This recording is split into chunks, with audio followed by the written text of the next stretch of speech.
Assalamualaikum warahmatullahi wabarakatuh. Yang terhormat kepada Ibu Galuh selaku dosen pengampu mata kuliah jasa lingkungan dan teman-teman sekalian.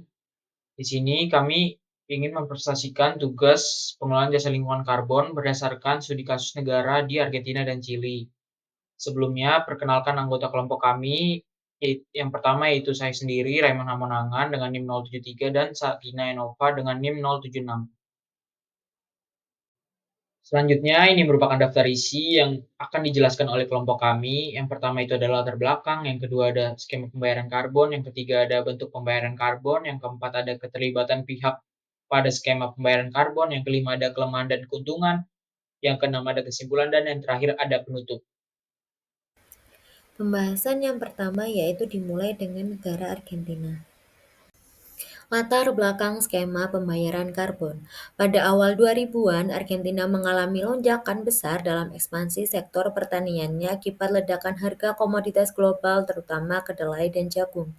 Hal ini menyebabkan deforestasi masif, menempatkan Argentina sebagai salah satu negara dengan kehilangan tutupan hutan tertinggi di dunia. Skema pembayaran karbon ada untuk mengatasi krisis ini dan menyeimbangkan antara pertumbuhan ekonomi dan konservasi lingkungan. Skema pembayaran karbon di Argentina ada dua. Yang pertama yaitu skema Payment for Environmental Services atau PES dalam Undang-Undang Hutan Nasional Forest Law. Yang kedua yaitu pajak karbon atau carbon tax. Bisa disaksikan pada gambar Argentina pada urutan paling bawah dengan harga karbon lebih tinggi daripada target NDC. NDC merupakan perwujudan upaya setiap negara untuk mengurangi emisi nasional dan beradaptasi dengan dampak perubahan iklim. Harga karbon yang lebih tinggi dapat menjadi pendorong penting dalam upaya mengurangi emisi dan mencapai target NDC. Pembahasan yang pertama yaitu skema Payment for Environmental Services atau PES dalam Undang-Undang Hutan Nasional Forest Law. Skema ini memberi insentif finansial kepada pemilik lahan yang berkomitmen untuk melindungi hutan asli dari deforestasi. Dasar hukumnya sudah tertera pada Undang-Undang Hutan Nasional tahun 2007. Jenis insentif yang pertama yaitu PC, Plains the Conservation atau perlindungan penuh. Yang kedua adalah PM, Plains the Management atau konservasi dengan kegiatan produktif berkelanjutan. Kedua, pajak karbon di Argentina. Argentina telah memberlakukan pajak karbon sejak tahun 2018 sebagai bagian dari reformasi perpajakan. Pajak ini awalnya diterapkan pada bahan bakar cair dan batu bara, tetapi mengecualikan beberapa sumber emisi penting seperti gas alam dan daging merah. Hal tersebut dilakukan untuk membantu Argentina mencapai target emisi 2030 sesuai dengan komitmen nasionalnya atau NDC. Dasar hukumnya sudah tertera pada Undang-Undang Nomor 23.966 Tahun 2018 tentang pajak karbon di Argentina sebagai bagian dari reformasi perpajakan nasional setelah ratifikasi Perjanjian Paris. Jenis insentif yang dibayarkan yaitu simulasi pajak karbon atau carbon tax dikenakan pada semua emisi CO2 ekuivalen dari sektor ekonomi. Bentuk pembayaran PES di negara Argentina. Argentina mengadopsi prinsip bahwa hak atas manfaat karbon atau carbon benefit berada di tangan pemilik lahan atau pemegang hak atas sumber daya hutan. Pembayaran diberikan kepada pemilik atau pengguna lahan yang menyetujui pembatasan penggunaan lahan untuk menjaga jasa lingkungan, misalnya stok karbon atau keanekaragaman hayati. Nilai pembayaran ditentukan berdasarkan estimasi biaya peluang, bukan berdasarkan nilai pasar karbon semata. Untuk mekanismenya bisa dilihat pada gambar. Yang pertama yaitu pendekatan kompensasi atas kesempatan yang hilang berbasis hasil. Kemudian hak karbon manfaat dimiliki oleh pemegang hak atas hutan. Namun terdapat masalah struktural seperti hak kepemilikan tanah tidak jelas. Kemudian kontrak keisman, pembatasan penggunaan lahan, kesempatan yang hilang. Model pembayaran dibagi menjadi tiga. Yang pertama adalah dana publik internasional, yang kedua investor swasta, dan yang ketiga adalah kontrak langsung. Pada slide ini kami akan menampilkan bentuk pembayaran carbon tax di Argentina. Kami mengambil contoh rumus model Leontief dengan sebagaimana rumus dan penjelasan sudah tertera pada layar. Untuk mekanismenya yang pertama yaitu pemerintah menetapkan pajak tetap. misalnya dengan $10 per ton CO2 ekuivalen. Kemudian, sektor ekonomi dikenakan pajak berdasarkan intensitas emisi yang bersumber dari transportasi, energi, peternakan, dan lain-lain. Kemudian, pajak dihitung sebagai tambahan biaya produksi proporsional terhadap emisi. Biaya ini dimasukkan dalam nilai tambah sektor dalam model harga Leontief. Kemudian harga produk akhir naik akibat akumulasi biaya produksi akhir. Pada akhirnya konsumen menanggung biaya secara tidak langsung melalui harga barang dan jasa. Skema pembayaran karbon di negara Argentina melibatkan berbagai pihak, antara lain pemerintah nasional, khususnya Secretariat of Environmental and Sustainable Development, sebagai sumber pendanaan dan pengawas standar nasional, pemerintah provinsi yang menjalankan program secara langsung, pemilik lahan yang mengajukan rencana konservasi atau pengelolaan, dan Federal Environmental Council yang menerapkan formula distribusi dana antar provinsi. Selain itu, skema pembayaran karbon di Argentina juga melibatkan sektor swasta yang bergerak di bidang energi dan industri, serta lembaga internasional dan donor seperti World Bank yang mendukung pembiayaan proyek konservasi. Keuntungan dan kelemahan PES di negara Argentina. Untuk keuntungannya, yang pertama adalah memberikan insentif finansial untuk menjaga hutan sebagai jasa lingkungan. Yang kedua, mendorong konservasi dan pemanfaatan berkelanjutan seperti silvikultur dan silvopastura. Kemudian mendukung komunitas adat dan masyarakat marginal melalui kompensasi. Dan yang terakhir adalah dapat mengurangi tekanan deforestasi di wilayah sensitif seperti hutan keko di Argentina. Sedangkan untuk kelemahannya, yaitu yang pertama, banyak kontrak hanya untuk jangka pendek sehingga manfaat konservasi tidak berkelanjutan. Yang kedua adalah terjadinya adverse selection atau lahan dengan risiko deforestasi rendah lebih sering didaftarkan. Yang terakhir adalah konservasi cenderung terjadi di lahan kecil, di mana hal tersebut kurang mendukung habitat satwa besar.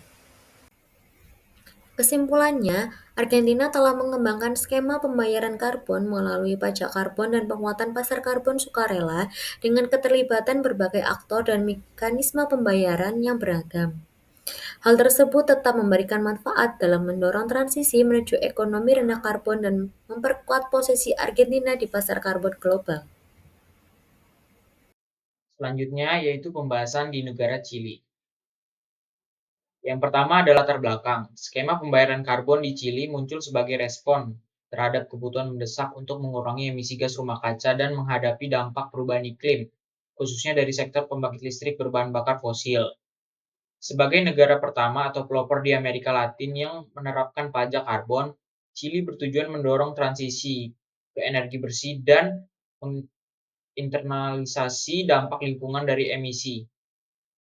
Selanjutnya, terdapat dua skema pembayaran karbon di negara Chili.